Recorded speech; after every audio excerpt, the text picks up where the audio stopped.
Hey, what's up everyone, Morey Croson here, and today we're going to be breaking down the men's 200 meter and the men's 400 meter finals, and we're going to start the video right now.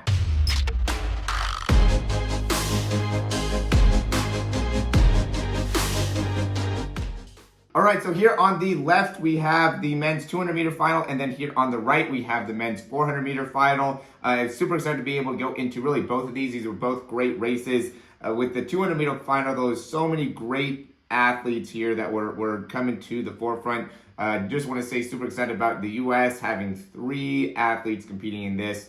Really a few guys got off to a great start here as they're accelerating through. But, at the end of the day and really coming around the turn, it really looked like Kenny Bednarik was going to be in a good spot to be able to, hold off. But then Andre de Grasse really made a strong pull there at the end. And really at this position, coming around that corner here, there was really no real definitive person of who was going to win. I mean, all 5 of these people here were in a great position to be able to make a good run there at the end. And really it's anybody's race here within that final bend. So, no one really knew what would end up happening here. And what really stood out was that Andre de Grasse ended up being able to, get into that top speed and come through. And it was, I thought, cool to be able to also see Famboulet, come through and have a strong finish as well. I'm super excited to see how he ends up doing, moving forward. But, Noah Lyles, Kenny Bednarik, Ariane Knighton, is a big question to see who is going to end up being the top finishers here. It's great to be able to see, U.S. take second and third, which is awesome, and really fourth. So we had, 3 guys finish in the top 4. But, unfortunately, they weren't able to get gold here. Andre de Grasse looks really, really great. He really did good in the 100 meter as well. Let's go ahead deep into his foot contacts here. So let's see. Foot hitting the ground at 21, right? Just to kind of see where we're at time-wise. He's probably off at about 3.0. So I'd say he's probably about 0.09. This is later on into the race too. We're almost at the end. And then he's probably hitting back down about 6.6. So he's at about 0.36 foot contact time, if we're going and looking through it. Not quite hitting it there, but definitely had swing through there. So 0.36 to 0.37 in terms of foot contact time. Generally, it's a little bit longer in the 200 meter, right? So it's really, really fast in the 60 in terms of foot contact, transition time, the time spent off the ground. At the 100 meter, it gets a little bit longer. It's about the same here. And then we also see, it's a little bit longer in the 200 meter and then even longer in the 400 meter. We're going to quickly interrupt this video just to say if you like the information so far, go ahead and click that thumbs up down below, subscribe to the channel, and we'll hop right back in the video. Let's go ahead and look into the 400 with Stephen Gardiner, who really ended up, absolutely killing it here. Was excited from the American side to see, Michael Norman be able to compete. As always, that ends up being a big one. And then also Michael Cherry. Those ended up being the big favorites from the American side. And Michael Norman really got off to a great start here. And I think can really ended up pushing everybody to get a little bit better, because Michael Cherry was able to catch up to Stephen Gardiner there pretty quick. And, Michael Norman really took out a pretty big lead to start off the race, and then kind of started getting caught up here in that final curve. He was really able to catch Michael Norman, and really, this is where Michael Norman ended up kind of giving out here. So let's just take a look from a foot contact time. Here he's landing at about 0.71, really starting to turn his feet outwards a little bit more. That's a little bit of an inefficient movement pattern. Coming off the ground at probably 1.82-ish. So he's at about a 0.11 foot contact time, and then touching back down at about 2.4, right? So he's spending about 0.42 off the ground there. And then we'll compare that to Stephen Gardiner, who is landing at about, let's say 2.6, and is off at about 3.7-ish as well. So he's spending about 0.1 as well.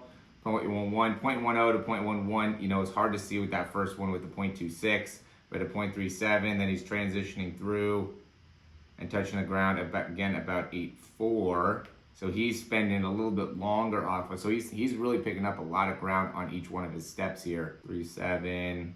So he's spending about 47.47 seconds off the ground. But we're also comparing, Stephen Gardiner, who's 6'4", right? And we've seen this before with that transition time or time spent off the ground. That ends up being longer for people that are taller. Usain Bolt's in that same category. And Michael Norman's 6'1". So, and you can even see at this stage, right, where Michael Norman's really landing with a lot more bend in his leg, whereas Stephen Gardner's very upright, very comfortable in this position. I think that ended up making a big difference for him in that final, 100 meter to really be able to separate from everybody and take away, the gold here. So, that's a big thing. I think it's super interesting to see that he's taking these steps at 0.47 seconds. That just means he's picking up so much distance on each one of these that ends up being a big separator. And then you could also see the range of motion and flexibility he has in the extension in the lower back as well as through the hip to really be able to reach out. And I think that ends up being a really important thing to be able to get a lot of height,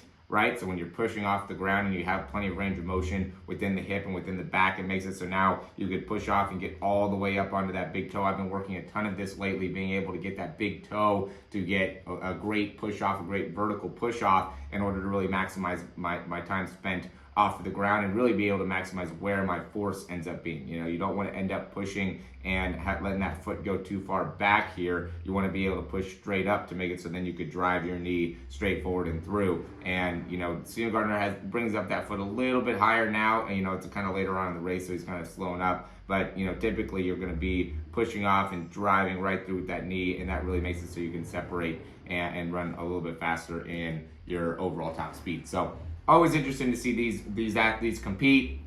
Great to be able to see the difference between the 200 and the 400, and also the difference between somebody that is a little bit taller in comparison to somebody that's a little bit shorter, and how that ends up impacting your overall turnover, your foot contact time, everything like that. You can see that these guys are spending a lot more time both on the ground and also with their time spent off of the ground in their transition phase. So they're reaching, they're taking up a lot more distance per step by being able to reach, while these guys are just pumping their legs a lot faster, not necessarily picking up as much ground per step, but definitely able to move their legs a lot faster overall, which is what makes the race different and makes it hard to have a 400 person be able to compete at a super high level in the 200. Obviously these guys can do the 200 and the 200 guys can do the 400, but in terms of competing at the highest level, you almost have to separate them because of how difficult it is to be able to do both and match both and be able to consistently perform at a high level when you're having to train in a little bit different ways